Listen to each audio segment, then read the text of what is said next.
উত্তরবঙ্গে ভয়াবহ বন্যা পরিস্থিতির জন্য ইতিমধ্যে পাবলিক সার্ভিস কমিশন একটা গুরুত্বপূর্ণ ইন্টারভিউ কিন্তু তারা পোস্টপোন করে দিয়েছে ডিউ টু ন্যাচারাল ডায়াস্টার।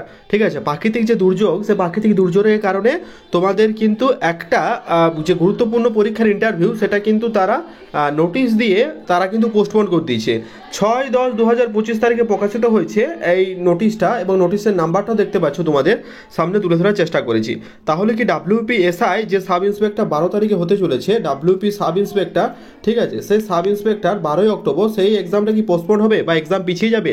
দেখো, সেই নিয়ে আলোচনা থাকবো, এবং ইম্পর্টেন্ট যে PSC তাদের এক্সাম পিছিয়ে দিয়েছে বা পোস্টপোন করেছে ইন্টারভিউর ডেট, সেটা নিয়ে আলোচনা করবো আজকের এই ভিডিওর মাধ্যমে। কাজে তোমরা যারা WPSI এর ফর্ম ফিল আপ করেছো এবং 12 তারিখে ইতিমধ্যে অ্যাডমিট কার্ড ডাউনলোড করে নিয়েছো, আর হয়তো হার্ডলি হাতে গোনা 5 দিন বাকি, সেই সময় ভাবছো যে এইভাবে যদি এক্সাম পিছিয়ে যায় তাহলে কি করে হবে, পরবর্তীকালে এক্সাম হবে কিনা, এই অনেকগুলো তথ্য তাদের মাথার মধ্যে ঘোরাফেরা করছে। সমস্ত কিছু তথ্যের আলোচনা করবো আজকের এই ভিডিওর মাধ্যমে।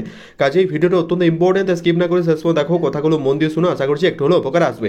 ভিডিও শুরু আগে প্রথমত এবার রিকোয়েস্ট, তোমরা ভিডিও দেখছো লাইক করো, চ্যানেল তাহলে সাবস্ক্রাইব করে দিও। টিন নাও যারা টেলিগ্রাম চ্যানেল যুক্ত হন, লিখে দেয় ডেসক্রিপশন, ডু জয়েন নাও, কারণ ছোটো বড় আপডেটগুলো ফার্স্ট অফ অল আমরা টেলিগ্রাম চ্যানেল প্রোভাইড করে রাখি। তোমরা যারা মেন্সের প্রিপারেশন নিচ্ছ তারাও কিন্তু টেলিগ্রাম চ্যানেল যুক্ত দেখো, কারণ ফ্রি অফ কস্ট মেন্সের নোটস কিন্তু প্রোভাইড করা হচ্ছে। ইম্পর্টেন্ট কারেন্ট অ্যাফেয়ার্স সমস্ত কিছু প্রোভাইড করে দেওয়া হচ্ছে আমাদের এই টেলিগ্রাম চ্যানেল। যারা যুক্ত হওনি অবশ্যই যুক্ত হয়ে যাও। গতকাল একটা ভিডিও আপলোড করেছিল WPSI এর এক্সাম কি পোস্টপোন হয়ে যাবে, এটাতে অনেক রেসপন্স করেছো, তার জন্য অসংখ্য ধন্যবাদ। চলো WPSC কি বলেছে একবার দেখে নিই। যদি PSC এর অফিসিয়াল ওয়েবসাইটে যাও, wpsc.gov.in এ অফিসিয়াল ওয়েবসাইটে চলে যাবে। অফিসিয়াল ওয়েবসাইটে যাওয়ার পর আমি ডেসক্রিপশন লিঙ্ক দিয়ে রাখলাম, ভিউ অল সেকশনে ক্লিক করবে। ঠিক আছে, নিচের দিকে সেকশনে আমি অনেক ভিডিও দেখেছি, ভিউ অল সেকশনে ক্লিক করবে। ভিউ অল সেকশনে ক্লিক করার পর একটা নতুন ইন্টারফেস ওপেন হয়ে যাবে। সেই নতুন ইন্টারফেস ওপেন হওয়ার পর তোমরা দেখবে assistant translator in Nepali under the law department government of West Bengal, যেটা অ্যাডভার্টাইজ 2023 সালে বেরিয়েছিল। ঠিক আছে, ফাইট কমিশন নোটিশ নাম্বার 411 PSC যে নোটিশটা বলেছিল, যেটা 9-10 শিডিউলে ফার্দার নোটিশে বলা হয়েছিল, সেই ফার্দার নোটিশে তোমাদের কিন্তু এক্সামটা পোস্টপোন করা হয়েছে।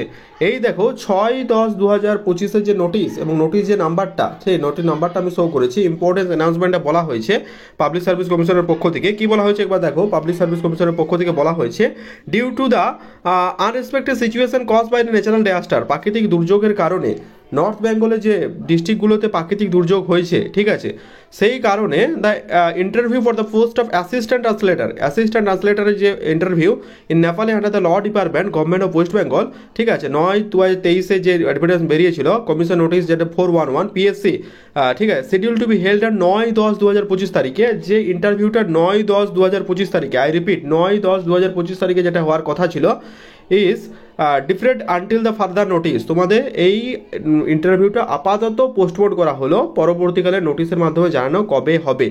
এই যে ইন্টারভিউর জন্য সবাই প্রস্তুতি ছিল, সেই প্রস্তুতি ইন্টারভিউটা এটা কিন্তু পরবর্তীকালে পিছিয়ে গেল, ডেট পিছিয়ে গেল, এখন আপাতত স্টপ রইল। পরবর্তীকালে যদি কোনো কিছু হয় সেটা commission, all candidate have been contacted over phone or via mail বা SMS বা মেলের মাধ্যমে তোমাদের সাথে যোগাযোগ করা হবে। আপাতত এটা কিন্তু থামানো হলো by the order of the commission. এটা কিন্তু গতকাল রাতেই প্রকাশিত হয়েছে, তোমাদের জানিয়ে দিলাম। এবার আসি WPর কথা।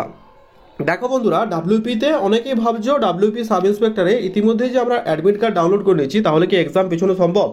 অবভিয়াসলি পেছানো সম্ভব। অ্যাডমিট কার্ড ডাউনলোড করলে কি হয়েছে, পরবর্তীকালে আবার অ্যাডমিট কার্ড ডাউনলোড করবে। তোমাদের মধ্যে অনেক ক্যান্ডিডেট দেখলাম কোশ্চেন মানে এত সুন্দরভাবে লিখেছে, সত্যি মন ভরে গেল যে নর্থ বেঙ্গল বা উত্তরবঙ্গের কথা কেউ ভাবে না। কথাটা ঠিক, আমরা নিজেদের স্বার্থ অনুযায়ী সেটাই ভাবছি, কিন্তু এই পরিস্থিতি যদি সেম আমাদের সাথে তৈরি হতো তাহলে কি এই কথাটা আমরা বলতে পারতাম? কখনোই পড়তে পারতাম না। আমি জানি অনেক দিন পর একটা এক্সাম হচ্ছে ওবিসি কেসের জন্য, দীর্ঘ 2-3 বছর ধরে কোনো রকম রিক্রুটমেন্ট নেই। জানি অনেকের মানে বয়সের ছাড় পেরিয়ে গেল, তার সত্ত্বেও এটাও মানা দরকার যে ভয়াবহ পরিস্থিতির মাধ্যমে যদি একটুও না মানে ঠিকঠাক পরিস্থিতির মধ্যে আসা যায়, তাহলে এক্সাম কেন? আগে মানুষ বাঁচুক, তারপরে এক্সাম। উত্তরবঙ্গের কথা সত্যিই মানে শোচনীয় অবস্থা। নর্থ বেঙ্গলের কথা যদি আমরা ভাবি, সত্যিই শোচনীয় অবস্থা। নর্থ বেঙ্গলের দিকে একটু দেখা আমাদের অবশ্যই দরকার। সুতরাং এই মুহূর্তে আমরা চাইছি যাতে এক্সামটা ক্যান্সেল হয়ে যাক। সব থেকে বিগ ব্রেকিং আপডেট সেটা হলো, আর কিছুদিনের মধ্যে WP তরফ থেকে একটা নোটিফিকেশন, এই নোটিশ তোমাদের কিন্তু প্রকাশিত হচ্ছে। I think WP sub inspector এক্সামটা কিছুদিনের জন্য পিছিয়ে যাবে। এটা মানে মানতে শিখো, এটাই সঠিক আমার মনে হচ্ছে পার্সোনালভাবে। আমি একটা, অনেকে কমেন্ট করবে তুমি কি PRB চেয়ারম্যান? না, আমি PRB চেয়ারম্যান নয়, কিন্তু আমার যেটা পার্সোনাল ওপিনিয়ন যে এক্সাম পেছনে অত্যন্ত জরুরি। কারণ প্রত্যেকটা মানুষ যেভাবে মানে লড়ে চলেছে বা যেভাবে সংগ্রাম করছে, সেই পরিস্থিতি যদি আমরা দেখি তাহলে সত্যিই কিন্তু শোচনীয় অবস্থা। সেই শোচনীয় অবস্থা কিন্তু আগে ঠিকঠাক হওয়া দরকার, আগে মেডিকেল রিকভারি দরকার, আগে যেভাবে মানুষজন, গাছপালা, পশু পাখি যেভাবে প্রতিনিয়ত মানে যেভাবে ক্ষয়ক্ষতি হয়েছে, সেই ক্ষয়ক্ষতি আগে মোকাবিলা হোক, ক্ষয়ক্ষতি আগে পরিস্থিতি আগে নিয়ন্ত্রণে আসুক, আন্ডার দ্য কন্ট্রোল আসুক, তারপরে এক্সামের না হয় ভাবা হবে। পরবর্তীকালে এক্সাম হতেই থাকবে, একটা এক্সামই সব কিছু নয়, কিন্তু আমরা যদি মানুষের পাশে না দাঁড়াই তাহলে আমাদের মনুষ্যত্ব কোথায় দাঁড়ায়? কেবলমাত্র আমাদের নিজেদের স্বার্থে যদি এক্সাম কন্ডাক্ট করায় তাহলে তো ব্যাপারটা খুবই খারাপ। আমি চাইছি যে এক্সামটা কিছু দিনের জন্য পেছিয়ে যাক, হার্ডলি সেটা হতে পারে 1 মাস বা 1.5 মাস, তবে এক্সাম যাতে হোক, ঠিক আছে, এটাও আমি চাইছি। আমি জানি তোমাদের মনে অনেক ক্ষোভ থাকবে, অনেকে হয়তো নেগেটিভ কমেন্ট করবে, সব নেগেটিভ কমেন্টকে মাথায় পেতে নেবো, কিন্তু আমার যেটা মাথায় মনে হলো যে নোটিফিকেশন বা এক্সাম সমস্ত কিছু হবে, কিন্তু মানুষের পাশে যদি না দাঁড়াতে পারি তাহলে কিসের আমরা মানুষ, ঠিক আছে। তো আমার যেটা মনে হয় ডাব্লিউপি খুব শীঘ্রই নোটিশ প্রকাশ করবে, এক্সামটা কিছুদিন পিছিয়ে যাবে, ঠিক আছে। তো সেইভাবে নিজেকে মেন্টাল প্রিপেয়ার করো, মেবি এটা না হতেও পারে, কিন্তু হওয়ার চান্সটাই সব থেকে বেশি। টেলিগ্রাম চ্যানেল আপডেট প্রোভাইড করা হবে, এই নিয়ে আর ভিডিও আসবে না আশা করছি। তো পিএসসি তরফ থেকে ইম্পর্টেন্ট আপডেটটা তোমাদের সাথে শেয়ার করলাম। আর নিজে প্রিপারেশনকে একদম ইয়ে না করে বুস্ট করো, আরও পরবর্তীকালে তোমরা হাতে আরও সময় পেলে সেই ব্যাপারটা ভেবে দেখো। তো সেই ব্যাপারটা যদি আমরা ভেবে দেখি তাহলে আমাদের নিজেদের লাভই হবে।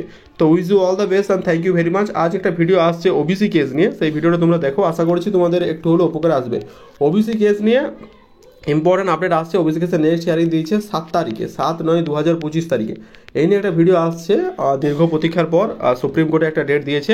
আশা করছি এর পরবর্তীকালে ভালো কিছু একটা রেজাল্ট, পজিটিভ রেজাল্ট উঠে আসবে। এর পরবর্তীকালে যেভাবে প্রতিনিয়ত ওবিসি কেসটা নিয়ে যেভাবে মানে ডেটের পর ডেট, একটা ডেট, দুটো ডেট, তিনটা ডেট, চারটা ডেট, প্রত্যেক ডেটের পর ডেট দেওয়া যাচ্ছে, তবু কোনো ফাইনাল যে সুরাহা সেটা কিন্তু আসেনি।